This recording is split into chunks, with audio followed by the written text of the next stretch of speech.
Pets Add Life, your guide to the latest in pet trends, products, and the joy of the human-animal bond, with Kristen Levine and Chris Bonifati, powered by the American Pet Products Association and dogTV.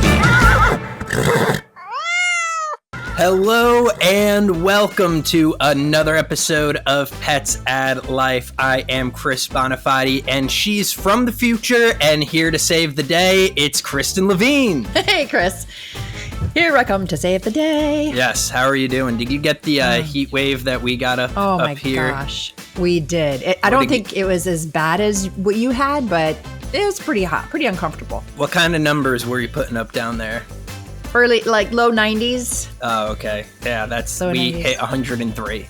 Oh. Yeah, it was one of those weeks you just didn't leave your house. Right. You really just exactly. didn't.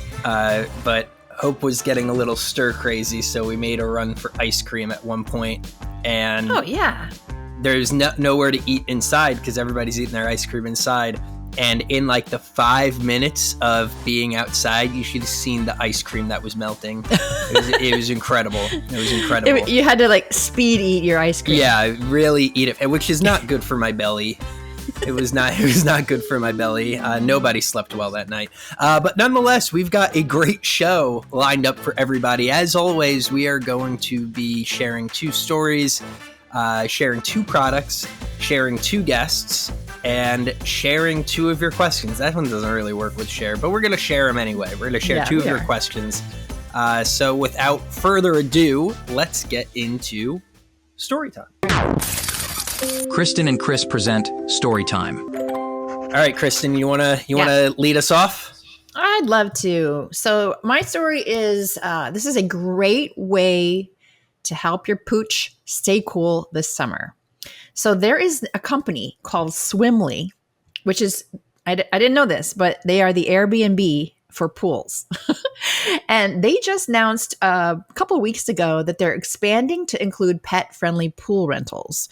So pet parents can now book a private pool by the hour specifically for their dogs to swim and play.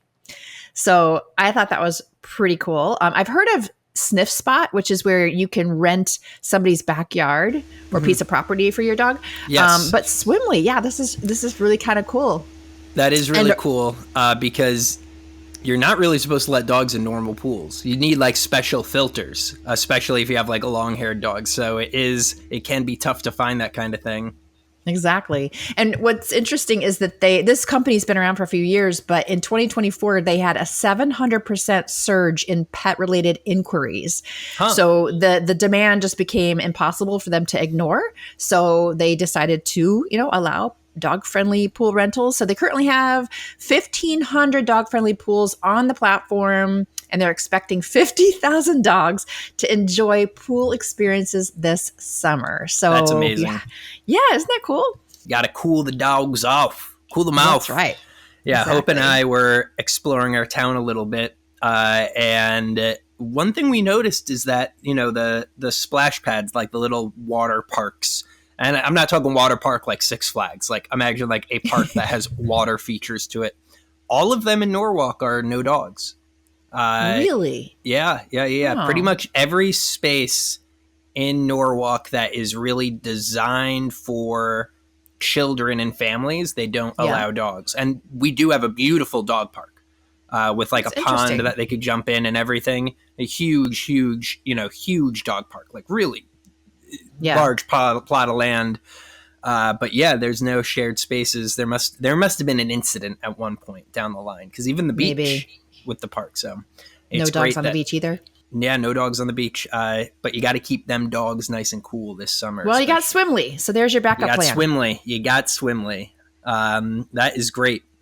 What's your story? Yeah, so everybody knows that, I'm not exactly raking in the funds here from doing the PAL podcast. I've still got my day job over at APPA. And APPA has released their Dog and Cats National Pet Owner Survey, which if you are a brand or manufacturer of pet products, you should definitely check out. But I have the press release here. which has some interesting statistics that I thought our listeners would appreciate. So I want to share some of this with everybody. So the first is that cat ownership is on the rise. A 23% increase in ownership, which is insane, most dramatically in multi-cat homes, which is absolutely incredible because we all know how well bonded pairs do. And here's one I really like. 32% of cat owners have a leash. What? Yeah, that's crazy. That's insane. Listen. Have they ever used it? I love my cat. My cat is not going on a leash. And what's this last one here? The percentage of owners hosting holiday and birthday parties for their cats in 2024 increased by 250% since 2018. So 34% of cat owners purchase pet-themed merchandise for like birthday parties, an 89% increase from 2018 to 2025. So cats are definitely being celebrated. For dogs, the highlight information is more dogs owners are building active, healthy lifestyles that include their dogs. 53% of owners take their dogs at least once a week on foot for daily errands, which is a 6% increase from 2023. And owners continue to include dogs in their travel plans. So a growing number of dog owners have traveled with their dog by plane in the last year, up 68% from 2023. Important to note, this data was collected in 2024. And 87% have traveled with their dog by car, which is a pretty consistent trend. But it's always interesting for me to see some of these stats that come out. Again, the National Pet Owner Survey is an exhaustive piece of research that APPA puts out, surveying all types of pet owners across the United States, asking them about the activities they do and the products they purchase. So if you are a manufacturer or brand, or you're thinking about getting into the business, this could be the right tool for you to spot the trends and see the opportunities. Yeah, you got to have data. You got to have data to be successful. You simply must. You know, my whole takeaway from that is that cats are the new dogs. Cats are the new dogs. Dogs are the new kids. And kids are the new Corvettes. They're really nice, but you gotta have a 2-car garage. Beyond the Leash, exploring the untold stories of pet passion and professionalism. It is my absolute pleasure to introduce Anna Webb, a UK-based dog behaviorist, trainer, nutritionist, and broadcaster with a psychology degree and qualifications from the College of Integrated Veterinary Studies. She's a member of the International Association of Animal Therapists and the Raw Feeding Veterinary Society. As a familiar media figure, Anna regularly appears on TV and radio, hosting the popular podcast A Dog's Life with Anna Webb, where she dives into canine psychology and nutrition. Anna also writes for publications like Your Dog, Edition Dog, Animal Therapies, and Vanity Fur, hilarious, and serves as an ambassador for the Wild at Heart Foundation and All Dogs Matter. What a list of credentials. Anna, thank you so much for taking the time out of your day to join us. No, it's a huge pleasure. Thank you so much for inviting me on. Of course. We love having some experts on our show to balance out my own personal idiocy. So thank you. Thank you for acting as a diffusal agent here. But I want to start by asking about your sort of your holistic expertise, because you fuse psychology, behavior, raw feeding, nutrition, all of this different stuff into your work. So what drew you towards this integrated approach, and how do you find balance between all of these different disciplines? Okay, so I was introduced to the holistic side, if you like, when my first dog as a grown-up, Molly, my really quite famous miniature bull terrier, she got sick and she was diagnosed with suspected bladder cancer. And I asked for a referral to a fantastic, very famous holistic vet. He's retired, called Richard Allport, where my kind of baptism of fire truly began. And Molly was 9 at the time, very young, really. And with Richard's help, my study with the College of Integrated Veterinary Therapy is kind of going along side by side, because I really thought, hang on, I need to learn a lot now. I need to help to save my dog's life. She is far too young to die. So this is what happened. And I learned and I learned and I learned. And Molly lived till she was 13. So, you know, with cancer, actually. You know, this opened my eyes to really, you know, want to just learn more and more, which I've had the honor to do, but to also, you know, help people that maybe have found themselves at a dead end, and can open doors to other modalities that can really help longevity. It sounds a big deal, but this can happen. Yeah, and you know, for the average pet parent, you know, they just don't have access or the resources to all the amazing therapies and treatments and things that are available for our pets. But you've done an incredible job of using your media, television, radio experience to kind of help spread those messages. So how has your media experience shaped your messaging about dog care? Very good question. I think it's helped me shape it to be accessible to people, and also, you know, to always show, don't tell. You know, everyone is entitled to an opinion, and that's great. But I also feel that more and more pet parents are, you know, becoming more aware of health themselves. I mean, I read somewhere, I might get this number wrong, but it's a big number, like something like over $3 billion. That's what the value of the pet supplement market is today in the USA. I mean, Chris, you may know that figure better than me, but it's a huge figure, okay, which does kind of reflect the fact that people are interested in exploring avenues for health. Yeah, absolutely. You're not far off. Pet supplement. I mean, the amount of money people spend on their pets is growing at exponential rates, and a lot of that is being pumped towards what I kind of refer to as maintenance care. Instead of having to worry about emergency procedures or things like that, people are getting more involved in the maintenance of their animal's health. So for some of our listeners out there who may not know where to begin, what are some best practices in increasing an animal's longevity through supplements, or any other advice you may be able to give? Well, I think a great idea is to approach a holistic veterinarian or a qualified wellness expert, and you know, talk through it with your conventional vet as well. I mean, what I would love to see happening more, certainly here in the UK. Don't know about the US particularly, but it's literally to see a way more integrated approach between conventional and holistic, because they do complement one another. I mean, that's where the word complementary really comes from.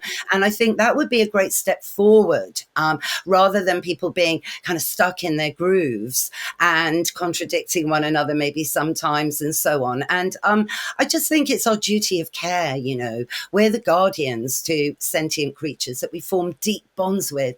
You know, their passing, you know, can rip your, well, it does rip your heart apart. There's studies that say you grieve more for your pet than a family member. So, you know, it's important that we do due diligence even, and integrate like we are doing on a human level more and more. So Anna, so the areas of behavior and nutrition are among, you know, the tops in terms of interest and growing market wise for pet parents. What do you see as common misconceptions among dog owners around behavior or nutrition, both whether it's UK only or UK and the US? Yeah. Okay. My big thing is this. I think everyone must understand that their dog is not a little person in a furry suit. You know, we call ourselves pet parents now, which, you know, I go with. But look, let's face it, we didn't give birth to our dog. And they think in a very different way. They have a completely different digestive system. So to have this comparison is kind of where a lot goes wrong. In Britain at the moment, our big veterinary association, the Royal Veterinary College, came out with a figure just not long ago that 70% of Britain's dogs currently suffer from some form of anxiety, which is really, really sad. And I think a lot of this comes from messages getting lost in communication with your dog, people not really understanding why dogs do what they do. And therefore, we've got a rise actually of vets prescribing fluoxetine, otherwise known as Prozac at the moment in the UK, which is, it's causing discussion, shall we say that? It's causing some discussion going on. So I would say it's perhaps evenly between behavior and nutrition, and related to the furry suit aspect. Yeah. So I wanted to ask about your work as an advocate. Specifically, you're an ambassador for the Wild at Heart Foundation and All Dogs Matter. So can you take a little time to talk about the work that those programs do? Yeah, absolutely. Well, they're two very different charities. They're both very focused on helping dogs. Wild at Heart Foundation raises funds to then give to global organizations, be it in Mexico, Chile, India, Thailand, where you've got the street dog population that needs to be managed. There needs to be a spaying and vaccination program going on there for the safety of the people living in the communities as well. And of course, the health and welfare. We don't want these puppies being born and then having awful lives. So that's Wild at Heart Foundation. And recently I did a talk at a big, very glamorous event, actually, where they were the designated charity, actually about this 70% of Britain's dogs having anxiety quite recently. So that was great. All Dogs Matter, different. They're a UK-based charity that really helped dogs now in shelters, dogs being abandoned left, right and centre for lots of reasons. Cost of living crisis here has risen dramatically. A lot of people can't afford their dogs anymore, which is so tragic. Other people, change of circumstance. Also this awful trend, I don't know if you have it in the States like we have here, where dogs are being sold and bought on the internet through specific websites, and people don't want the dog anymore, and then they'll put them for sale like you might a car or something, and that I feel is very tragic. So on the front line out there with rescue at the moment in the UK, it is actually now officially a crisis. There is very, very little room or none left in shelters. So, some dogs are losing their lives for no fault of their own at all. So recently, actually, I did a talk about looking after your senior dog with All Dogs Matter. As that's another thing, you see, I think people forget that dogs have life stages just as we do, and that you need to tailor the nutrition and the exercise and so on accordingly to every individual dog. For sure. And speaking of nutrition, I know you have a lot of experience and knowledge around raw feeding. And we actually have a viewer question that came in this week about raw feeding that we might have you stick around to answer. But I thought I'd just start by asking you, the raw diet trend is somewhat controversial.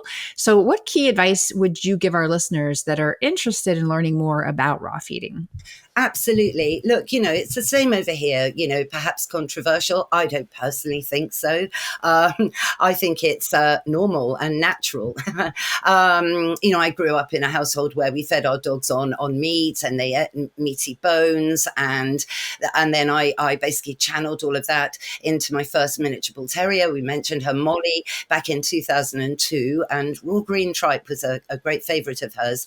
What I recommend people to do is to do a lot of research, to really go back a step and look at the canine digestive system and all the ways in which it differs from ours, to all as a carnivore. Also to look at, the difference between a sterile diet and one that isn't sterile. Now we know there's a huge amount going on at the moment with the human microbiome. Research is just really scratching the surface. It's the same with dogs, but whether you're human or dog, the general vibe, if you like, like is that sterile, overly processed food contributes nothing, well, or very little, to your microbiome health and the trillions of bacteria that we need to basically send messages through our body to our immune system. So, so to speak to veterinarians, wellness experts about the raw, but also to realize that not all raw is the same. Not all meat is the same. So you really need to look at the provenance of the suppliers, talk to the people behind the brand, find out, for example, are the cows raised on grass and finished on grass?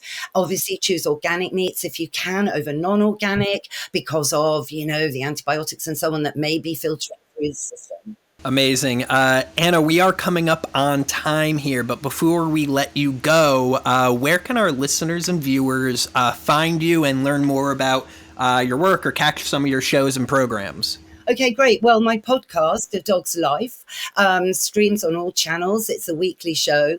The radio show that I do weekly on the BBC, I think you can listen on BBC Sounds, is every Friday night, UK time at 10 p.m. We often have guests on from across the pond. And that's been going for 15 years. Very proud of that. We've developed that from a seed into a huge strong tree. So I'm very happy for that. And my website is just annawebb.co.uk. Awesome. And Instagram at Instagram. Don't forget the Instagram. Don't forget the gram. The gram. Thank you so much, Anna, for joining us today. We appreciate all your insights. Thank you so much for having me. Thank you so much, Chris and Kirsten. Wow, she's an expert in so many areas. I mean, what a great resource. Yes, really taking the concept of holistic and applying the literal definition, being well-rounded and having many different approaches. Not something you often see in animal medicine or behaviorists. Usually they're more specialized, but Anna brings a lot to the table, which is amazing. All right, everybody, please join me in welcoming Beth Bellanti. She's the program director of Vodka for Dog People, Tito's Handmade Vodka's, that's a mouthful, Tito's Handmade Vodka's beloved philanthropic initiative, supporting animal welfare, and the adorable Roy, which we'll get to know Roy here in a second. With Tito's since about 2002, she started in marketing. Beth helped launch this cause-driven effort as Distillery Dogs began populating the grounds. Now, under her leadership, the program has teamed up with over 2,300 animal welfare groups yearly and rescued and rehomed more than 165 distillery dogs and cats. They've also sponsored veterinary care, spay-neuter clinics, yappy hours, and emergency animal relief. Beth brings her lifelong passion for rescuing animals, which is rooted in a family of lifelong rescuers, to a company culture that stays true to Tito's founder's original love of dogs. Welcome, Beth and Roy. Thank you. It's so good to see you again. I got to run into you a few months ago, and it was we decided that we had to get you on the podcast. Yes, it's so good to see you again. Well, let me kick it off by asking if you could share how seeing those stray dogs at the early Tito's distillery, how did that inspire the creation of this program, and how do your fundraising and rescue efforts, how did they kind of evolve from there? Well, Team Tito's, from the very beginning, we're always dog people. We've always had them at work. And in being that I was always kind of involved in rescue in my life, and most of us here at Tito's as dog lovers as well, I just noticed, when I had started working there that, it was a very rural area. So there's just a lot of kind of feral dogs and dogs that don't necessarily get the vet resources that they need. It's kind of a vet desert out there. So I just, we just were like, okay, well, we rescue at work now. And so, we make every effort to make sure they're not just lost, of course. But we started calling them distillery dogs because we thought, those would kind of give them their own identity and maybe would become more interesting or adoptable. So we would just get them, we have a safe place where we put them while we're getting them vetted and figuring out what's next for them. And we were working at the time, we were really helped by a low cost nonprofit, low-cost vet care nonprofit called Emancipet. So I was in that lobby all the time and got to be friends with them. And in those early years, we donated vodka to nonprofits, just as we do now. We started very early on doing that. And so that kind of gave us a bond to Emancipet. And we decided, as we became deeper into our dog culture, that we wanted to pay it forward to them. And around that time was sort of this movement of bars and restaurants becoming more dog friendly, and the Yappy Hour, evolved. And so we thought, well, we can start using our sales of Tito's Handmade Vodka to benefit Emancipet and other animal nonprofits. So this was just a very organic evolution. It was never like, oh, dogs are going to be part of the, marketing at Tito's. It was like, no, they're just there. And where we are, they are. And so it was just a natural evolution to be like, all right, let's call this something and pay it forward. And so it's just grown and grown and grown since those early years of those first dogs. And like you said, we're up to 165 right now. So amazing. It's inspired us, and we continue to celebrate them. Yeah, that's some truly amazing stuff. And I'm a huge fan of the product. I think this is the first time we've had a guest where I've enjoyed the product, but my cat can't. But in the introduction, and you guys alluded to it, there's some big numbers: 2,300, over 165 animals rehomed. Those are truly impactful numbers. But what areas of impact would you personally highlight as the most meaningful or surprising, maybe something you didn't expect when this all started? I think it's all very meaningful, but we take great care into really trying to stay up to date on what are the innovations in animal well-being where we can actually help with real problem solving. So whereas, yes, we work with lots of rescues, and we do a lot of in-person work, volunteering and helping them too, to make those places where people really want to visit and be at. But I think it's the low-cost veterinary care and spay neuter, because we believe every family should be able to have a pet, despite the financial part of it. So just keeping everything easier for everyone to have a pet. So spay neuter is really important to us, and low cost vet care. But we won't just work with dogs. We work in cat nonprofits. We've worked with a donkey, alpaca. We're very into helping with wildlife rehab. And, we've got a bat rehab here in Austin that we're really close to. So it's all animals. The dogs are just part of our story. But we do a lot of help, with natural disaster kind of response when that's happening. And, and of course rescue, but it comes in many forms. Well, at Tito's, every day is bring your dog to work day, I would imagine. Yes. You guys are famous for welcoming dogs at work. And I wanted to ask how Distillery Dogs, like, I know Taki, who is your dog who you lost recently, and we're very sorry to hear of your loss. But how do dogs like Taki enrich your team's daily environment, and what lessons do you learn as humans from them? I think we've had, I always joke about it. We've always had dogs at the office and the distillery, and we never asked permission. It was just a given. We all started doing it from the beginning. But I think, that has really bonded us closer in our culture together. There's lots of our coworkers watching each other's dogs when they have to travel. I think when you're in the office, you're taking a break, getting out in nature for a minute. I just think it really brings everyone together, and we feel like we're so lucky, that we're able to do that here. And it's made us really passionate about pet policy in offices and how to help other offices that are thinking about it. They can use our best practice, and we're always researching who else is doing it to see if there's anything we can pick up as well to keep everyone healthy and safe. And, you stay at work longer if you're not running home, I left my dog. So I think that, it just makes lots of sense. But it was just an organic thing that happened here. Yeah. And so we've just tried to do it right so we can hold on to that. Yeah, we have a pet-friendly office with APPA as well. And let me tell you something right now, that there is a huge morale difference on the days where the people who bring their dogs into the office are there and the days that they aren't there.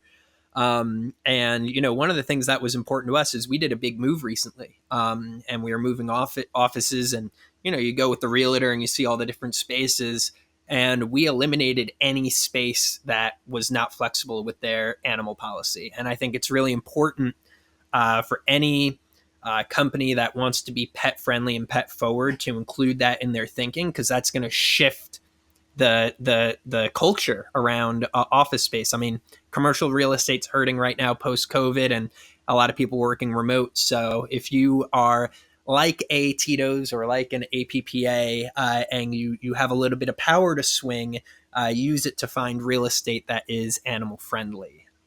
It could be very, very helpful to our doggos. But enough of my soapbox. That is my soapbox for the day. Chris's soapbox, sponsored by Tito's Vodka.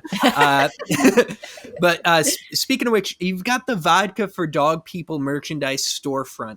So can you tell us a little bit about that, and how you balance that brand marketing with Tito's brand, and ensuring that this is done in a way that benefits both your brand and animal causes? Yes, well, it's actually not just the Vodka for Dog People merch. Okay. It's all the human merch as well. And so that is we have a retail brick and mortar store here in Austin. And then we have the web store. And there's a variety of different nonprofits. 100% net proceeds goes to the nonprofit of their choice when they're checking out. So the animal-focused one is Emancipet, which again is that nonprofit that helped us with our dogs out in rural Austin, and now they've expanded a much bigger footprint, and we're so proud of them. We feel like we've kind of both grown up together, and we just have really aligned on their mission. So it's human and animal merchandise, and again, like we've really have fun with it. We're kind of always keep a few classics, but we're always kind of changing it up and figuring out what people love and need. So you can just go to titosvodka.com or come visit our retail store in Austin to see that and pick a nonprofit for the purchase to go to. Before we let you go, Beth, I want to recognize Roy, who's there with you. Tell us a little bit about Roy. He's adorable. Well, he's got a story. He's so well behaved. He is.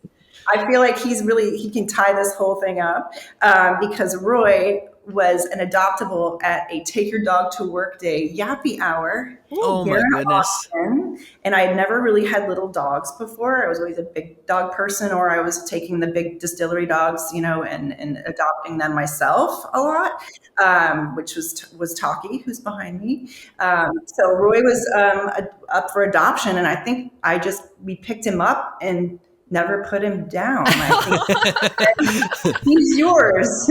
So I will say he's so special in that out of all the dogs I've had, and it's a lot, Roy just got in the car and went home like he knew he was coming his entire life. He knew I was his mother the minute I picked him up, and he had zero adjustment.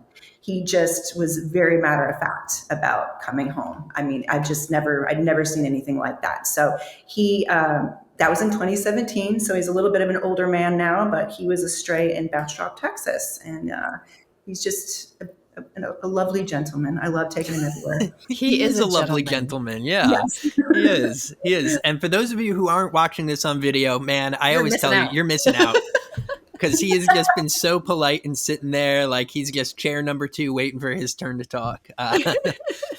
Beth, before we let you go, where can folks go to learn more, see some of that merch store, give us the socials, the websites, all that good stuff? Yes, it's titosvodka.com, and on social media, on Instagram, it's at Tito's Vodka and at Vodka for Dog People.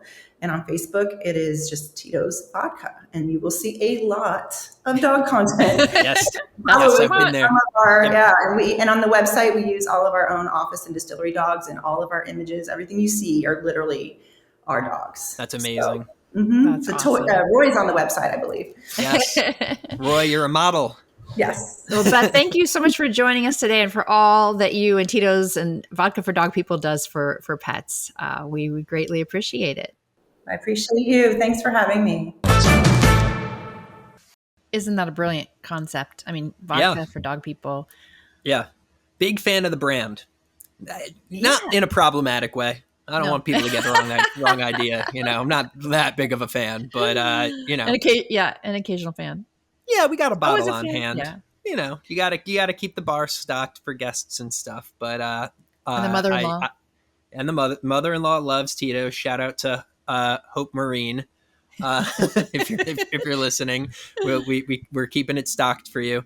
But I think it's really great when brands can marry their product with their passion, especially when that passion lies outside of what their brand does. Because there's no vodka for dogs, right? But there's vodka for dog people, and I think that's really awesome. It is time for the product of the week. And I'm going to kick us off here, Kristen, and I'm going with a little bit of a summer theme. It's not one particular product, but I've talked about this company before. It's Roughwear. And I've talked about their leashes and harnesses and some of their outdoor gear on the show, but they have a whole page, link in the show notes, dedicated to summer gear for your dog, including Lifejackets, a cooling neck gaiter that you could kind of put in the freezer and put on in these really, really hot days, some floating toys, some collapsible bowls, some packable bowls, the different types of waterproof leashes and collars that won't expand. Because if you have a common, just regular nylon or rope collar, that will expand and loosen if they get in water. And typically, if your dog is in water or a lake, there's a lot of room for him to kind of get out of there. I've talked about this hitchhiker leash, the one that attaches to your belt before. They have all sorts of great stuff. They have these portable dog pads if you're camping. They have the dog boots, the grip techs I've talked about before on the show. So if you are looking for a great brand that I highly recommend, competitive price points, all sorts of different stuff, really cute designs. Get that dog outfitted for summer. You are going to, if you plan on spending a significant amount of time outside with your dog, they are going to need some gear. So be sure to check out Roughwear or, any other dog summer apparel company. But make sure they have, just like you need the right stuff when you're going out in the heat, your dog needs the right stuff when they're going out. They do. Roughwear is a really great brand, really good quality stuff. So, Chris, we're kind of on the same page here today. Okay. I thought you were going to hone in on my product, but you covered off on it. But I'm going to take a deep dive and talk a little bit more about Lifejackets for dogs. Yes, please. We just talked about Swimply at the top of the show, and and lots of pooches like to join the family on boat outings or lake outings. But it's really important to have a life vest for your dog, even if your dog is a good swimmer, because I don't know if you've ever noticed this, but dogs who love to swim, they will swim beyond the time they should be swimming. Like they will be exhausted and keep swimming. Yep. And so it's a really good idea to have a life vest. I'm going to talk today about a brand called Paws Aboard. PAWS Aboard. They have some really great life vests. Obviously, safety is number one. So they're made with high quality materials, but they're also really comfortable. They've done a lot of work in the design space to make sure that these are really comfortable for your dog to wear and lightweight. But if you go on, I'm on their Amazon store right now, and they just have so many to choose from. You can just get something that's just kind of plain and unassuming, or you can get something like with a shark fin on the back of it, which totally Tulip would be rocking the shark fin on her back. But I just think that they have a really great selection, and I have purchased their life vest before for my dogs. So check them out, Paws Aboard, online or on Amazon. Paws Aboard.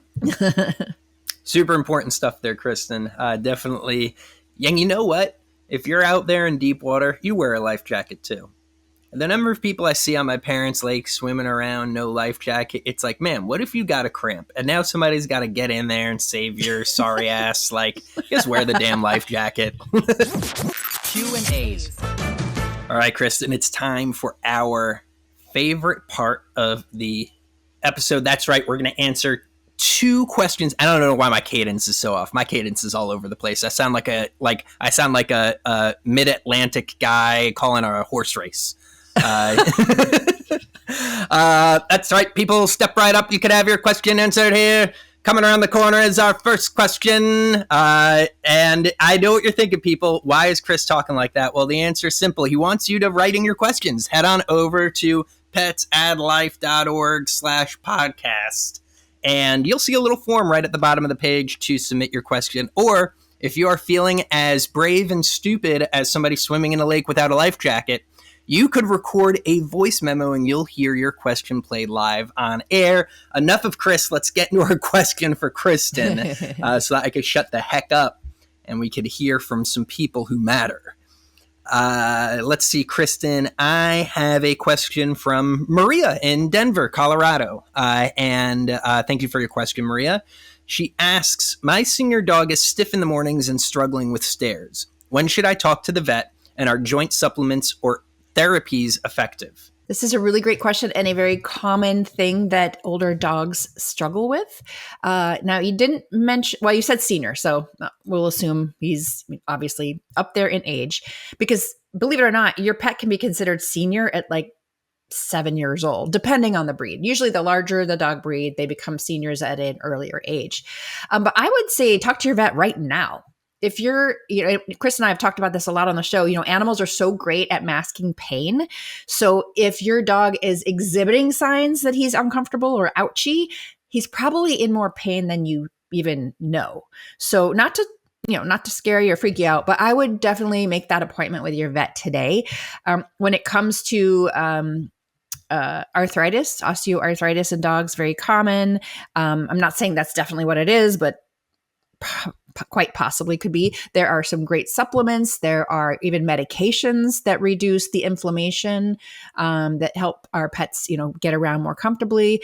Also, weight might be an issue. I don't know if your dog is at a healthy weight or maybe a few pounds overweight, but keep in mind, our senior pets, it's always important to have our pet at a healthy weight, but even as they age, it's even more important because you want to take that additional stress off the joints. So, maybe get him an orthopedic bed and, limit his activity. But definitely I would make the call to the vet today.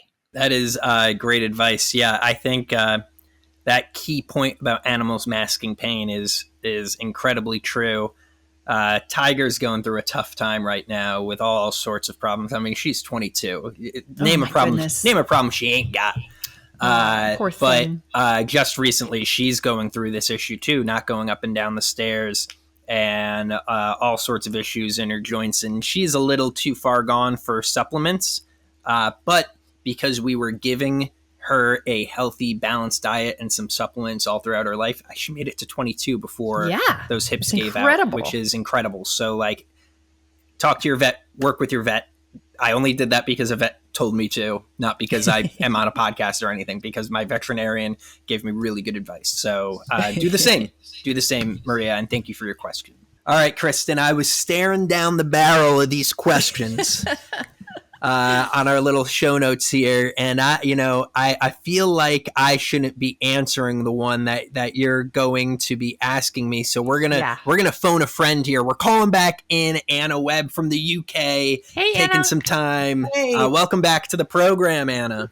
Thank you. Yeah. Hey. Thanks for saving Chris on this question. Yeah. I was panicking. I was using ChatGPT to give me an answer, and it just told me call Anna back, get her back on. Well, great. Well, I'm really honored, and I hope I can help.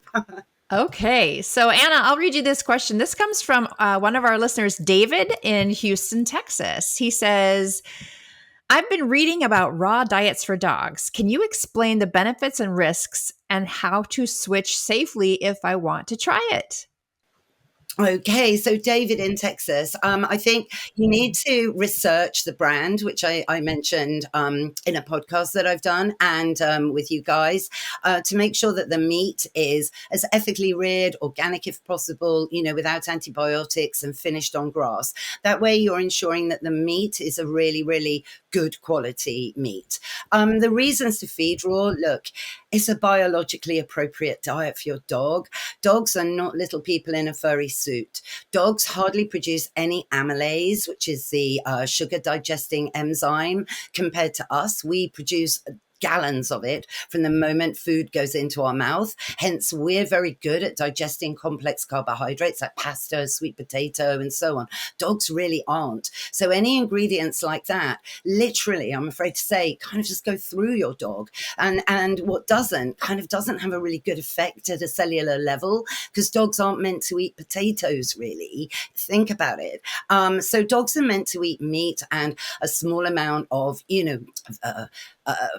leafy greens, some berries. Imagine a dog scavenging in the wild. It would have a little bit of this and a little bit of that, but they kind of know what's good for them. Also, the acidity of a dog's gut is way higher than ours. We have a very alkaline digestive system, so that's why we can get a stomach ulcer. Dogs can't actually get a stomach ulcer because kind of their digestive tract is already at the level of a stomach ulcer. And they need their stomach to work with all that acidity in there. And that's why they need something like a bit of meat to really get their stomach working properly. A lot of digestive issues is caused by stomachs, irritable bowel system syndrome, for example, is because the stomach hasn't got anything to work on. So there's extra gas accumulating in the stomach from not the right food. So for me, I really recommend you switch, take it gradually, a third at a time, what you've been feeding your dog already, take a bit away, put a bit of raw in, and gradually till you have the whole bowl full of raw. One thing that you may see, but this is not a negative, is that your dog may have a little bit of the runs. Now, what I've learned through my study and my experience, that this is kind of normal. And what this is that the raw food is helping to let toxins that have accumulated come out, which is what you want. And then this will settle down very, very quickly, probably 2 or 3 days. And what you will see in your dog will make you really be pleased, I think. Gleaming eyes, a shiny coat, more vitality, more muscular in the body, far less kind of plumpness and tone will come to your dog just without you having to do anything at all. Kirsten, tell me, have I answered that question enough yet? Oh. Happy to go on. Oh, you've done a fantastic job. David. Yeah, much better job than I would have done. The only thing I know about raw food is sushi. That's it. Well, Anna, we so appreciate you coming back to answer that question for David. Thank you very much. And you see, if you're a listener or a viewer here on the podcast, you can actually get your question answered, not by just Chris or I, but by one of our amazing, talented, and very highly qualified guests. Thanks, Anna. Thank you. All right, Kristen, that brings us to the end of our show. What a fun little episode. That bummer. was a fun one. It was a fun one. Yeah, we're getting through the dog days of summer. I love saying that. It's just such a good animal fun. Dog days. The dog days. We're in the dog days. I don't know what's with me today. I'm all over the place. I'm doing You're a little weird. quirky today. Quirkier than usual, I should say. I'm quirking through it. Oh, thank God you're not twerking through it. I might be. You don't know.